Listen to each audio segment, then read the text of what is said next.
Your team is avoiding at least 3 conversations that could transform your results. And the conversations you are having, well, they're probably about the wrong things. After working with many teams, I've discovered that the difference between good teams and great teams isn't that great teams have less conflict, it's that they have better conflict. So whether this is your first time here or you're finishing our team effectiveness series, today's conflict transformational system works either way. Let's dive in. So Patrick Lencioni changed how I think about conflict. So in his book, Overcoming the 5 Dysfunctions of a Team, he mentions revealing that great teams don't avoid conflict, they actually mine for it. Let me explain.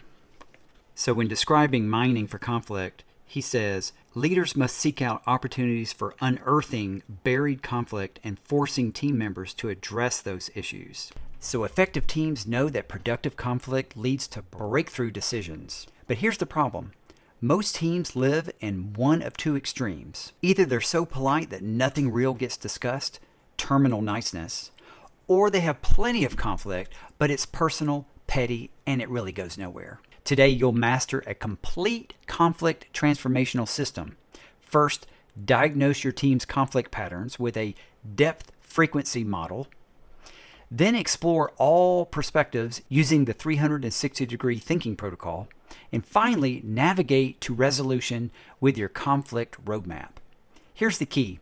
These work together as a system, but once you learn them, you can use each one as a standalone based on your team's needs. Here's what you'll need for these protocols. Chart paper, chart markers, and colored sticky notes. Diagnose. Where does your team live? Let's find out. Based on Lencioni's work, this model reveals your team's conflict DNA in just about 10 minutes. So the vertical axis, depth, how significant are the issues? Horizontal axis, frequency, how often do you engage? So low depth, low frequency, everything's fine. These teams avoid all conflict. Meetings are pleasant, nothing changes. You'll hear, let's take that offline, or we'll figure it out later. Problems just fester underground. Then we have low depth, high frequency, petty conflict. This is constant bickering about trivial things. Who didn't refill the copier? Whose turn for lunch duty? Energy drain with 0 impact. Then we got high depth, low frequency. This is explosive teams. They save up big issues until someone explodes. This is about twice a year blow-ups. There's tears, resignation threats, then back to pretending everything's fine. So what we strive for is that high depth, high frequency learning team.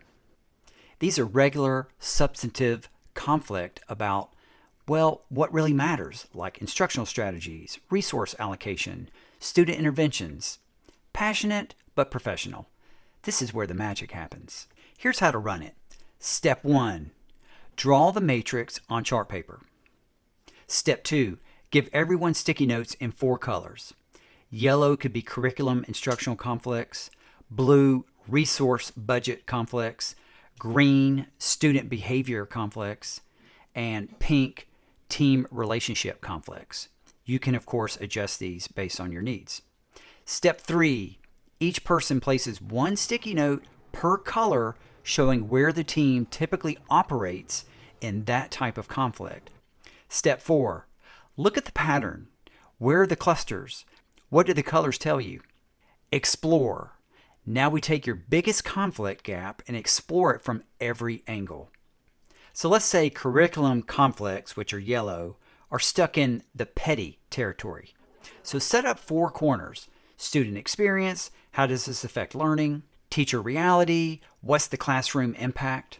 Administration requirements, what are the non-negotiables? And then we have parent and community expectations. What do families need? Again, these are just some examples. You can modify those based on your needs. By the way, see my video, Smart Teams Think in 4D, for more information about that particular protocol. Now we navigate to resolution using everything you've built in this series. The conflict roadmap has 4 checkpoints: pause, clarity, explore, and decide. Let's look at an example. Team debates adopting a new reading program. Pause. Which team agreement applies here? See my team agreements protocol video for more details about how to create team agreements. Pull those team agreements out. Find the one about, let's say, decision making or conflict resolution, anything that we think might apply. Clarify, what role does each person play? Who's the team facilitator and energizer? Who's the innovation and learning leader? Who's the data and quality partner? And who is the results and accountability driver? Everyone's role is identified. Everyone considers how their role could support the team through this challenge. Be careful to not let this turn into a blaming conversation. Keep it positive and solution focused. For example, the literacy coach is the data and accountability partner who is accountable for the curriculum recommendations. So she could look at different programs as needed that could get better results for the team. See my Team Genius Working Roles Protocol video for more details on that. Explore, what's the ripple effect? But here we want to map how this conflict impacts every level of the system. And pro tip, this is where conflict gets resolved permanently. Instead of just gathering data, you trace the impact. So let's take a look. Student outcome, 95% of students reading on grade level. Student actions, self-selected reading and peer discussions. Teacher actions, they need to provide a wide selection of books. They need to provide peer discussion stems to support peer discussion. They want to also practice using discussion stems. Let's look at the collaborative learning team actions required. Common training for the team, shared resources. And finally, leader actions might involve budget allocation, schedule adjustments, and then, of course, providing timely resources. By the way, see my theory of action protocol in my prior video called Your Team's Missing Link to Student Success. I give a lot more details there. Decide, how do we move forward? So you can go through this protocol if there's a really big decision that needs to be made. See my episode, Decision Protocol, that ends team arguments forever, that goes through the decision matrix to get consensus. The theory of action reveals the real issue here. It's not just about a program, it's about systemic support. So the decision matrix is probably not required here, but rather dialogue around collaborative learning team actions that best prepare each teacher to engage in the key actions that will support self-selected reading and peer discussions. So there's no need for another reading program. Conflict becomes a productive process with a clear outcome. Let's get real about what actually happens. Challenge 1, surface level. Teams insist they have deep conflicts, but taking a closer look, they're actually just arguing about procedures, not principles. So here's an idea. Ask, how does this connect to student learning? If they can't answer quickly, redirect. What's the real issue underneath all of this? Challenge 2, emotional explosion. Someone loses it. There's tears, yelling, leaving the room. Try this approach. Call a 5-minute break.